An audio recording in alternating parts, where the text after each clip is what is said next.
Bonjour à vous tous et à vous toutes.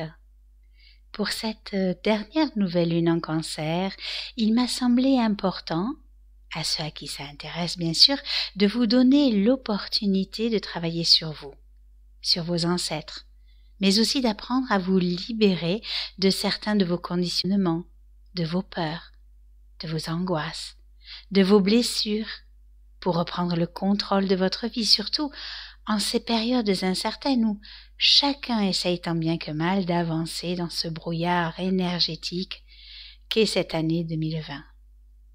Je vous rappelle que c'est à la nouvelle lune qu'il nous faut poser de nouvelles intentions ou ajuster celles déjà existantes, peut-être même les reformuler afin de pouvoir commencer ou de pouvoir repartir sur quelque chose de totalement nouveau, que cela soit de nouvelles décisions, de nouveaux projets, un nouveau contrat, une nouvelle relation, un rendez-vous professionnel, et qui plus est, devrait être plus en adéquation avec qui vous êtes réellement. À ce propos, je suppose que vous ne voudriez pas instaurer de nouvelles choses dans votre vie qui sont basées sur des racines ou des structures qui tiennent plus la route. Vous savez que bâtir de nouveaux édifices ou de nouveaux châteaux en Espagne, basés sur une même façon d'entreprendre qui a déjà échoué en amont et, quels que soient vos projets, risque encore de s'effondrer sur ce même terrain boueux, infructueux ou instable. Pourquoi ? Parce que si cela n'a pas marché une fois et que vous refaites toujours la même chose, de la même manière, sans vous remettre en question ou animé par vos blocages, vos peurs ou vos blessures infantiles non encore transmutées, eh bien vous vous programmez à refaire encore et encore les mêmes erreurs. On ne construit rien de bon sur un terrain gangréneux. C'est pourquoi, si vous voulez en apprendre davantage sur comment transformer votre terrain transgénérationnel et vous en libérer, je vous invite à rester jusqu'à la fin de la vidéo afin de prendre connaissance de ce que je vous ai préparé. Alors, comment allez-vous depuis la pleine lune du 5 juillet 2020 ? Comment vous sentez-vous ? Il est vrai que bon nombre d'entre nous ont du mal à se régénérer, et le manque réel de soleil qui joue par endroits à cache-cache avec les nuages, ou qui ne s'installe pas réellement et complètement, alors que nous sommes censés quand même être en été, fait que les esprits et même les corps ont du mal finalement à prendre leur marque, ou à s'adapter aux énergies de transformation que nous vivons tous. Depuis le début de cet été avec ces 3 éclipses qui, en plus des transformations qu'elles génèrent, entraînent également pas mal de fatigue. Car, aussi bien le corps que l'esprit, certains d'entre nous n'arrivent pas ou plus à se ressourcer comme nous devrions le faire, surtout en ces périodes estivales. Le soleil est quand même une source de vitamines qui stimule les hormones du bien-être, entraîne bonne humeur, énergie, optimisme et dynamisme, et peut également réduire la fatigue. Or cette année, on n'est pas gâté par endroits. En plus de la fatigue morale et physique, s'ajoute aussi tout ce que l'on vit depuis un certain temps, dans nos propres vies, mais aussi au niveau de l'économie qui n'est pas au mieux de sa forme. Le nombre d'emplois et de structures qui périclitent un peu plus chaque jour. Des problèmes d'ordre affectif dans les foyers ou les familles et ce sempiternel virus qui nous mène la vie dure et pour lequel toutes sortes de mesures sont prises, bridant nos vies, notre liberté d'être et d'expression, ce qui n'arrange en rien l'état d'esprit de certains qui ont tendance à voir le verre à moitié vide plutôt qu'à moitié plein. Il est donc clair que la fatigue s'accumule, la déprime n'est pas loin, certains esprits s'échauffent, se rebellent. Mars en Bélier, qui se trouve en dissonance à Mercure, donne la tangente et rend notre communication maladroite, vive, agressive, tout en étant un tantinet soit peu émotionnel avec Mercure en Cancer. Dissonance que l'on aura au moins jusqu'au 3 août 2020, mais qui peut être nettement atténuée par l'harmonie qu'il envoie à Vénus et qui peut venir aussi tempérer nos ardeurs, quelles qu'elles soient. Mercure sera également en harmonie avec Uranus, ce qui peut augmenter notre rapidité de compréhension, mais surtout peut nous permettre de nous brancher à de nouvelles idées, des idées originales ou qui nous ressemblent. C'est l'opportunité aussi de changer notre façon de rentrer en communication avec autrui. Alors il serait peut-être temps de s'ouvrir à son prochain comme une extension de soi-même, ce qui permettra de respecter l'autre tout en se respectant soi-même. Parle-t-on alors du port du masque ici? Eh bien, Mercure est redevenu direct depuis le 12 juillet 2020 et vous a peut-être fait vous interroger sur ce que nous vivions avec le port du masque qui est rendu presque obligatoire dans certains endroits. C'est assez surprenant d'ailleurs qu'à la veille de redevenir direct, l'Espagne a décidé de prendre des mesures drastiques, surtout en Catalogne, obligeant à porter le masque au quotidien, sans quoi une amende de 100 € devait être infligée. En bâillonnant nos bouches avec le port du masque obligatoire par endroits, qui est quand même un super symbole de censure, peut-être que les dirigeants de ce monde croient pouvoir enrayer les manifestations, les rébellions, les mécontentements, l'expression de soi à travers notre propre créativité communicatrice. Bref, avec le transit de Mars en Bélier, il se peut qu'aille au diable toutes ces contingences et qu'on voit fleurir un peu partout des attroupements où chacun exerce son libre arbitre et son libre consentement. À chacun de prendre ses propres responsabilités et libertés en son âme et conscience. De plus, Mars est toujours conjoint à Chiron. Et ce pour un bon moment, et ce que j'avais dit pour la pleine lune du 5 juillet est toujours et encore d'actualité.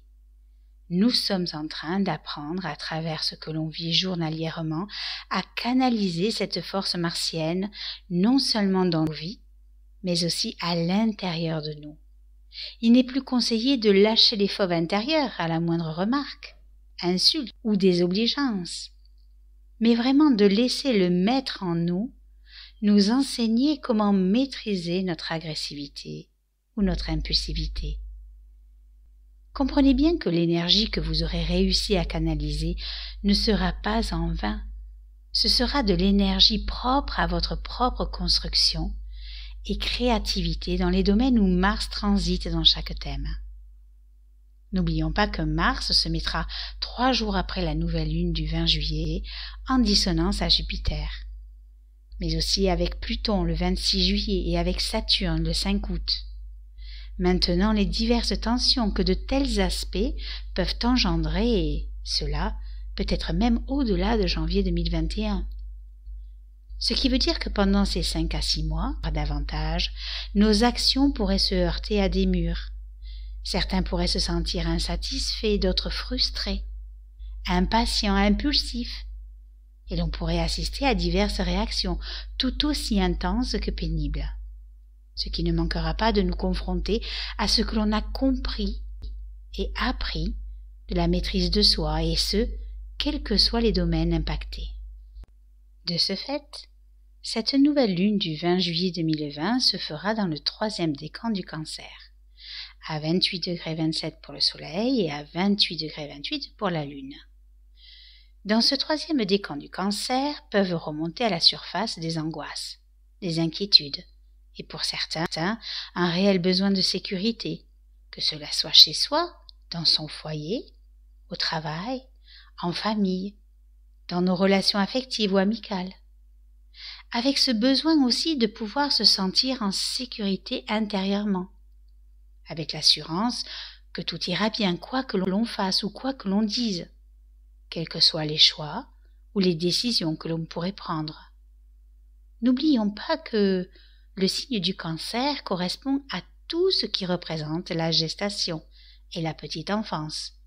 Ce n'est donc pas étonnant si depuis la nouvelle lune du 21 juin, avec l'entrée du soleil dans le signe du Cancer, certaines personnes doivent affronter consciemment ou inconsciemment certaines peurs qui ressemblent à celles de l'enfance et qui peuvent en l'occurrence être des peurs qui peuvent empêcher de se réaliser soi-même. Cette nouvelle lune peut donc nous donner l'opportunité de sortir de tout cela en conscientisant notre histoire et en transmutant nos diverses blessures ou angoisses qui pour la plupart se sont construites à travers l'éducation que nous avons reçue ou que l'on porte encore comme mémoire familiale inconsciente et fidélisante. Mais elle peut aussi nous permettre de reconnaître les besoins essentiels et affectifs qui n'ont pas encore été reconnus lors de la nouvelle lune du 21 juin et nous amener à être encore plus dans l'écoute de soi, l'accueil, l'intuition et la réceptivité, quand on a certainement à cœur de trouver le nid parfait et idéal qui les accueillera et qui les rassurera.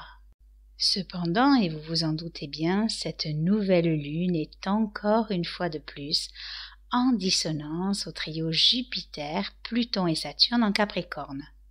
Tous trois, toujours en mode rétrograde, ce qui influe sur nos émotions, notre sensibilité, amplifiant nos insatisfactions dans notre vie au quotidien, qui fait qu'on peut avoir du mal à trouver l'harmonie au sein de nos différentes structures, même à l'intérieur de soi. La paix intérieure n'est pas encore pour tout de suite, car ces énergies soulèvent une certaine émotivité qu'il nous est de plus en plus difficile à maîtriser. Il se peut aussi que l'on ressente un décalage entre nos désirs, ce que l'on veut et la réalité concrète de la vie, entre nos ambitions et ce que l'on est en train de vivre avec une dissonance à Jupiter. D'autant plus que Saturne, qui a refait une incursion en mode rétrograde dans le signe du Capricorne, nous confronte à nouveau à nos diverses structures, à revoir les bases sur lesquelles nous vivons, en venant peut-être freiner nos ambitions ou nos projets et en nous obligeant à nous structurer autrement. Il revient pour la plupart d'entre nous nous interroger sur nos professions, notre adaptation, nos responsabilités, notre foyer, nos diverses relations, nos insatisfactions ou nos frustrations qui devraient encore et toujours nous obliger à reconsidérer l'avenir autrement, ce qui peut générer des tiraillements entre ce que l'on veut et ce qui doit être. Ce qui peut être difficile pour certains car des choix devront être définitivement pris pour ne pas sombrer en tenant de plus en plus compte de la réalité de ce que l'on vit avec la dissonance à Saturne. Comment surfer sur la vague sans être englouti? C'est plus que jamais important de faire table rase du passé, de changer ce qui ne nous convient plus, de se laisser traverser par les doutes, l'inquiétude ou la dévalorisation, ce qui est tout à fait normal, surtout en ces périodes de grande transformation, mais l'important est de ne pas cristalliser ces énergies à l'intérieur de soi, mais de les accueillir avec bienveillance, de les écouter, de les analyser et de les comprendre afin d'en émerger. C'est ainsi qu'elles disparaîtront comme elles sont venues, amorçant la transformation intérieure qui se répercutera sur la vie extérieure. Ce sont donc des prises de conscience à avoir sur la globalité de ce que nous vivons, en détruisant tout ce qui ne sert plus nos destins. Et peut-être que vous le ressentez déjà depuis un certain moment, en vous disant qu'il faut que les choses changent, même si vous n'arrivez pas à savoir comment mettre tout cela en place.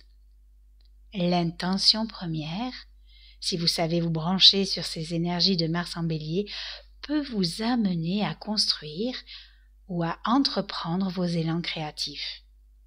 Car on a bien compris qu'il faut ici trouver un équilibre entre vie professionnelle et familiale, entre une attitude responsable et une attitude rêveuse, entre devenir adulte et mature, et couper avec toute dépendance aliénante afin de se réaliser soi-même avec la dissonance à Pluton.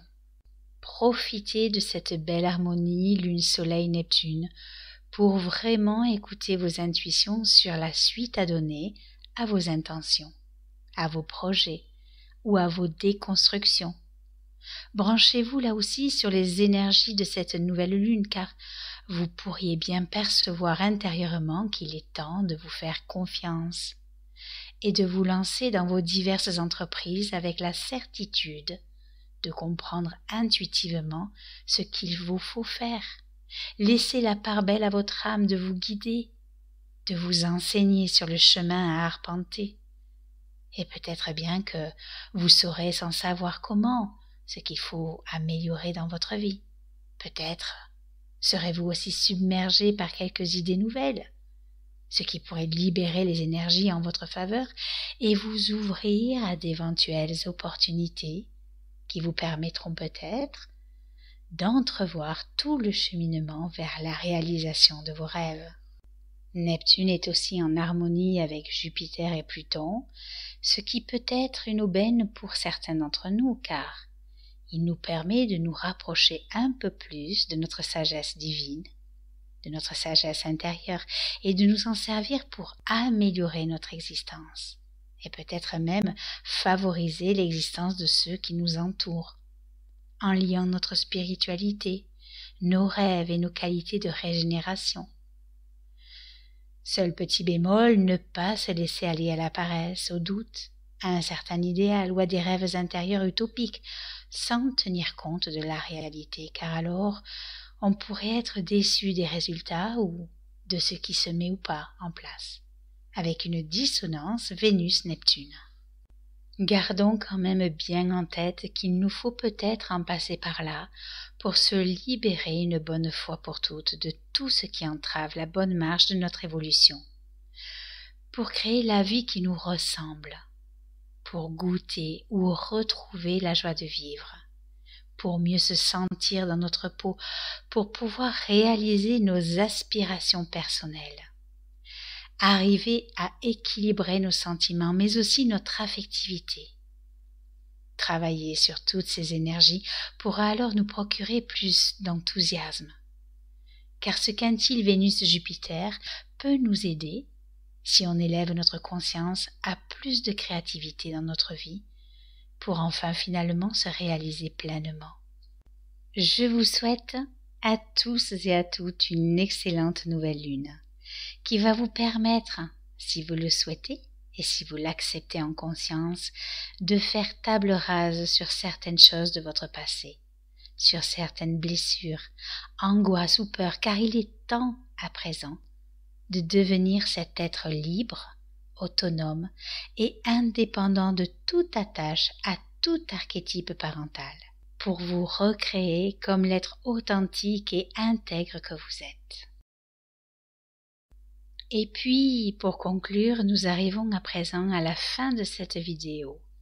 Et comme prévu, pour vous aider à travailler sur vous et pour que vous puissiez transformer votre terrain familial énergétique, mais aussi vous libérer des mémoires familiales inconscientes, j'ai décidé, jusqu'à la nouvelle lune du 20 juillet 2020, de vous offrir une petite méditation sous forme de MP3, tirée de ma formation en ligne « Comprendre son héritage familial et s'en libérer », dont vous trouverez le lien en dessous de la vidéo qui, si vous la faites vraiment en conscience, peut amener de vrais résultats.